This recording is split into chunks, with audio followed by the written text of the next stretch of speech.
ఏపీలో వైసీపీ సర్కార్ హయాంలో జరిగిన వ్యవసాయ స్మార్ట్ మీటర్ల అక్రమాల లెక్కలు తేల్చాలని ఎన్డీఏ కూటమి ప్రభుత్వం నిర్ణయించింది.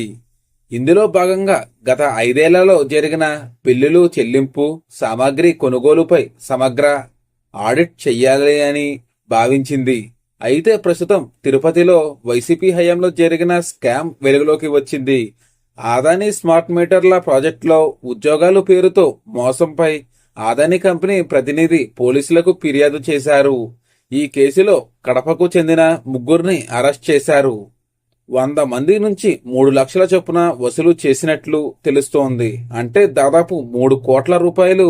దీనిపై ఒకవైపు కూటమి నేతలు ఈ స్కామ్ ను ప్రజల్లోకి బలంగా తీసుకెళ్లాలి అని చూస్తున్నారు.